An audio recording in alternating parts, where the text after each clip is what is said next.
Will, our Republican leaders kind of across the nation, and we heard the sheriff from Texas and now the new governor-elect for New Mexico, with continued enforcement and really lack of understanding or suggestions in fixing the problem. We seem to be really aware about our border, for example, Border Patrol tripling since 2001 in agents. We've stripped driver's licenses. We've tried to take the right of undocumented immigrants from renting and kind of resulting to now driving without driver's licenses or insurance or renting under horrible conditions, but none of them really seem to know about how we're going to fix the problem. Governor-elect for New Mexico, Republican, ran on the platform of fear and really enforcing immigration laws, but had no knowledge of the DREAM Act, which is one of the most prominent, legislations that is actually going to be in the lame duck session hopefully this upcoming week. So, Alfonso, that is the impression that voters are getting from Republicans. Let's go over here. Good evening. My name is Cynthia Carrasco. I'm a daughter of immigrants and a young lawyer. Today, the California Supreme Court upheld AB 540, which really waives tuition requirements for students. What will we do as a nation if we don't encourage access to education and opportunity? Because had that not been the case for me, I wouldn't be here today standing before you as a lawyer. Just to clarify for the national audience what that is, in California there is in the California system, university system, if you are a resident of the state, you pay a certain tuition level. If you're a resident of Montana or some other state, you pay a higher tuition level. And what the California Supreme Court has decided is that undocumented here in California will pay the California residential rate if they live in California. Over here. Hi. Well, we keep talking about this as foreign immigration. We're clearly focusing on the Mexico-U.S. immigration situation. How do you think other immigrant countries across the globe will react to laws that will pretty much be focused on the U.S.-Mexico immigration situation? We have experts in later segments that are going to deal with exactly that. Go ahead. Hi, I'm Linda Barkas. I'm a professor here at the School of Business, and I'm very curious as to given that jobs are the biggest draw here for people from south of the border, what kind of penalties do you think employers would legitimately embrace to stop employment of illegals in this country? Jose, you know this community. You've worked on this story. You know the reality of life here on the ground for the undocumented worker, for the employers. What do you think would work on the employer end? Well, Lawrence, thank you for doing the show. I think it's important that we recognize and respect what you all are doing at MSNBC. It's an important statement. There are so many things to talk about. First of all, for the young man who started, it's not untold millions that come across the border every year. Let's just be clear, because we don't want to create more confusion than there already is. It's not untold millions coming across the border. For the gentleman that talks about the Republicans and what they're not doing to help understand the need for immigration reform, I would say that the Democrats have also promised immigration reform and didn't come through, and that's part of the apathy that we've been seeing in the Hispanic voters for some time now. But I think that the key here is we have to analyze this a little bit from two different perspectives. There are almost two different worlds in this country. There are the worlds of Celso, a young man who is here, who has two brothers born in the United States. He came when he was 3 years old, obviously didn't come of his own volition. His parents brought him here, and he has dreams and future plans and wants to be part of the United States Armed Forces and contribute here, and yet he is being penalized for something that he didn't do. Let's talk about whether his parents should or should not. But let's talk about the millions of people like Celso that are already in this country and that know no other country. Let's talk about what we do with them. Let's talk about what we do, and I'll wrap it up. But let's also see if there's not a common ground that we can find with the ranchers that are in the Arizona border and that feel that they should have the right to not have untold hundreds of people coming through their property every week, and they don't know who they are, and they may be led by a guy with an AK-47 who back home in Mexico is cutting heads off. Everyone has a right to be safe, but so do the people who are here and who really do have dreams and feel as American as you and I do. Maria Teresa, how do you get a subject change with people in this conversation? By that I mean there are people who focus almost exclusively on border security, on offense, on tripling the personnel on the southern border. Well, we did triple the personnel on the southern border between Presidents Reagan and Presidents Clinton. We tripled it, and the illegal crossovers increased with the tripling. How do you get people to get out of the one little solution or the one little hole they want to keep this conversation in? I think what you're talking about is right now the lack of comprehensive immigration reform. Everything we do from now until then is a Band-Aid effect. We're not addressing the core issue. And the core issue is, one, we have to modernize our immigration system. We are using antiquated rules and asking people to play by antiquated laws and not giving them the opportunity to reflect what our country needs, number one. And number two, I think it's very much what Jose said, and also what you said, Alfonso and Celinda, is that we have to get the Republican and Democratic Party to actually offer solutions. And they're not doing it because they're catering to the extreme and not to the moderates. And that's where the majority of Americans really are. Celinda, what's the realistic possibility? You understand what's driving Democratic candidates and you understand what's driving Republican candidates on this issue. What's the realistic possibility of some kind of agreement? In what kind of time frame? Well, first of all, this is an area where the voters are way ahead of the politicians of both political parties. And the DREAM Act, overwhelmingly supported by the public, should be passed in the lame duck session. But right now, there aren't the Republican votes. There are Democratic votes for immigration reform. There aren't the Republican votes. I was just saying to Alfonso, we need his leadership there. Maybe we should nominate him on the Democratic side for office. There is the will in the public. There hasn't been the will of the elected officials. We need leadership, and we need leadership from the president. We're going to have to leave it there for this segment. Lots more in our next hour on how this debate affects young people and what we can learn from our own history. You'll meet one young man who says he is an American, but the law says he's not. All of that when we continue live from the University of San Diego.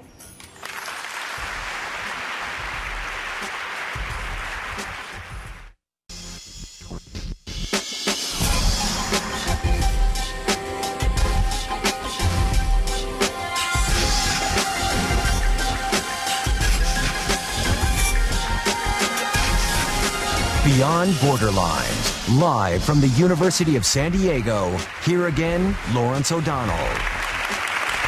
Welcome back to our conversation about illegal immigration and the Latino community. In this half hour, we're going to turn to the future, specifically one of the toughest problems in the immigration debate, the children of illegal immigrants, brought here at very young ages, raised here as young adults, American in every way you can imagine, but not in the eyes of their government. And as they try to lead adult lives, they begin to confront the terrifying reality of a life in hiding. Arizona is one of the places that fear is greatest. And it's where we met some of these young, well, you decide if we can call them Americans.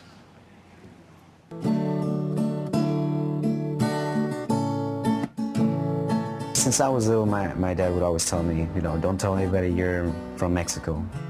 I consider this my country, and, I'd be more than proud to serve and protect our freedom. People talk about getting in line, but what line do I get in? I think around high school is when it really started hitting the fact that undocumented was going to be a barrier to overcome. They can't say that I don't belong here, that I'm not welcome here, that I'm not needed here, because I am. It's our home because, for me, personally, I was here since I was 4 years old. I've been part of this community since I was little. I've been part of this state, this country, and I feel part of it. I feel American. I am American. This is the community that saw me grow up.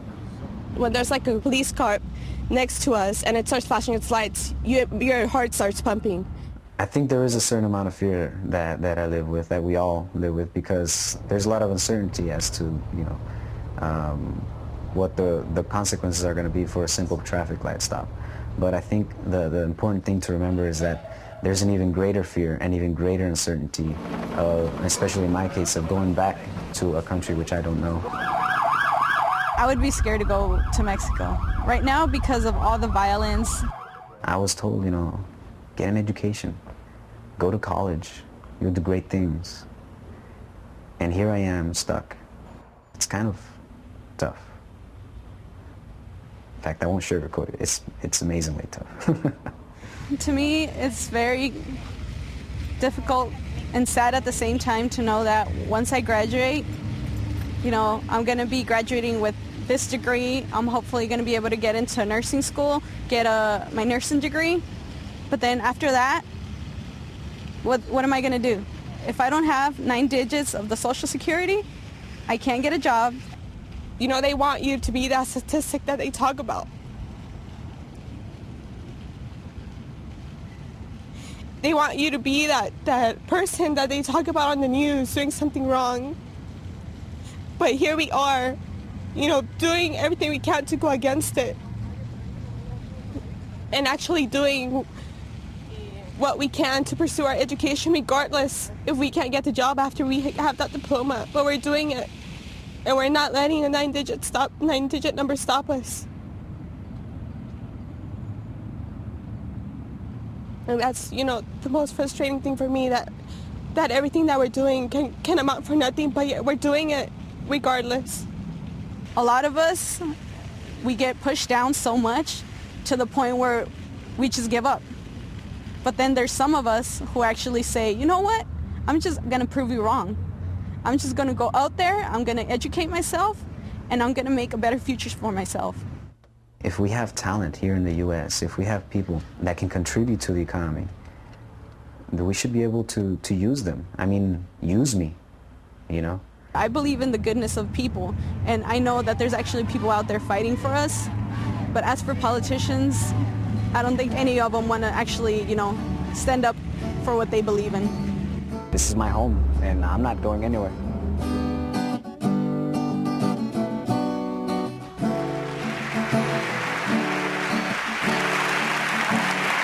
We're joined now by one of the young people you met in that piece. His name is Celso. Also with us, Dolores Huerta, the legendary co-founder, along with Cesar Chavez of the United Farm Workers Union. And still with us, former Immigration Enforcement Agent Mike Cutler. Celso, thank you very much for doing this. I know it isn't easy. We showed some tape earlier in the show, some people living in Nebraska who are dealing with a new immigrant population in their community. They feel many things, and I think including fear. And in fact, you know, we invited them to come here to San Diego. They couldn't to join us with this dialogue we're having tonight. But there is all this fear of the immigrant population and what they're coming here to do, what they might mean to this country. But on the other side of this issue, you are living in fear on a day-to-day basis, a fear of what might happen to you, how someone in Mike's job, if they find you, might have you shipped out, and fear of what your future can be even if you are able to stay in this country. Yes, I mean, I think both sides of the argument have fear, and I think fear is what's keeping us from solving the issues that affect us, this issue of immigration. I think that if both of us, both of the sides of this story can sort of come together and overcome that fear. For example, right now, I can say I am undocumented and unafraid. And I say that so that I can share my story and let you know that my values are the American values that I grew up with. I grew up in this country wanting to serve after high school. And I couldn't, but I continued with my education. So, yeah, we need to get over that fear to start that dialogue. Dolores, you've watched generations of Latinos come across our southern border legally and illegally to work here, to work as farm workers and in other occupations. What do your decades of experience tell us about where we should go from here? Well, first of all, we're not going to solve the problem of immigration unless we solve the issues of our trade policies. What people don't realize when they talk of the anti-immigrants or anti-illegals, whatever, they don't realize, why do people come here in the first place? Why do they leave their beautiful homes in Chiapas, Oaxaca, Michoacan, where we go to as tourists, Guatemala, and to come here and suffer? And they do that because there's no opportunities. And we have to say, why aren't there opportunities? Because we ship our corn to Mexico. Our subsidized corn goes to Mexico. The maíz is from Mexico, but we put thousands of campesino farmers out of work. What are they going to do? They're going to come north. We have our big giant stores like Walmart. that go up there and tens of thousands of people that they displace from the little shopkeepers. We have our maquiladoras that go there, the big box factories, right? And what happens then, like in Juarez, Mexico, from one day to the next, 80,000 jobs were shipped from Mexico to China. And these people are all displaced. So unless we solve those trade policies and we use our United States technology, our resources to help not only Mexico but Central America, those countries rebuild their own economies. People don't leave because they want to leave. They leave because they have to leave because they're not going to starve. And this is a big picture, and it's global. It's not just the United States. It's happening the same thing in Europe. We're punishing immigrants who are victims, putting people in prison who are victims. This is wrong, and we've got to change that. Corporations, they pass jillions of dollars cross borders. We have materials that come from the United States to China, and then they bring them back here so that they can be sold here. So if we can have money cross borders and materials cross borders, but if a person tries to cross the border, then we make them a criminal and we put them in prison. And this is wrong. And although we say, and people say, I don't want to be a racist, when we talk about the people that were recruited to work in the meat packing plants in Nebraska, if those were Canadians, you would not have that problem that you were seeing there. It would be very, very different. So at the bottom, and this has been really increased and it's being propagandized, it's against the people of color. It's against the people from Mexico and the people from Central America and Latin America. Mike, I want to take you back to the question I asked in introducing the video of Celso. Sure. Is this person sitting here an American? By law, no. But there's one point I really have to respond to. For me, it was never about race. As an immigration agent, I spent years at times arresting and investigating people from Europe. I was the Marine Intelligence Officer. Most of the people I arrested were from Greece. I've arrested Canadians. I work closely with the RCMP, the Royal Canadian Mounted Police. And you know, Mexico has built its own fence to separate itself from Guatemala. What she said about the trade agreements, I agree. NAFTA has been a nightmare. But this goes back to political finance. We get the best government money can buy every time there's an election. Agents aren't allowed to accept a cup of coffee. Politicians take money with both hands, and they do the bidding of the corporations. But, if you look at America... To get back, Mike, to your, what you would like to do going forward, which is to make life for Celso even more difficult than it is now. Prevent him from getting a credit card, a checking account, or anything like that. Celso, if everything Mike wants to happen happens, and you can't get a checking account, and you can't pay rent to someone who would safely be able to rent you an apartment, would you leave? Would what Mike's been talking about tonight make you give up and go back across that border? I don't think anything will make me go back across that border because I grew up in Arizona, in Phoenix. That is my community, and I plan to contribute to that community that saw me grow up. So at this point, I don't see anything getting in my way. Mike, tell me just one more quick point. Tell me what it's like. You had that badge for 30 years. Yep. You were in a position to handcuff people like this and get them back across that border. When you no doubt had to do it with guys like this who are obviously here to contribute. They're not here to cause trouble. They're not part of any crime issues or any of the things that we don't want in this country. He is, in fact, exactly what we want in this country. We just don't have a documented way of getting him here. What was it like for you when you had to handcuff one of these people and drag that person across the border? If we can't make policy on the exceptional case. You need to look overall at whether or not what we do or don't do encourages more people to violate the borders. Half the world lives below the poverty line, and on one of your programs this morning, you were just talking about how 1 in 5 American children don't have food. Not enough food to have safe lives where they're being harmed. We have to take care of our own first. America's like a lifeboat. If you and I were on a lifeboat and it was going down... So, Mike, I think go ahead, Mike. I think, Mike, first of all, you said because you would have to deport him because of the law. If you had the opportunity, would you change the law? You're missing my point. No, but would you change the law? No, I wouldn't, and I'll tell you why I wouldn't.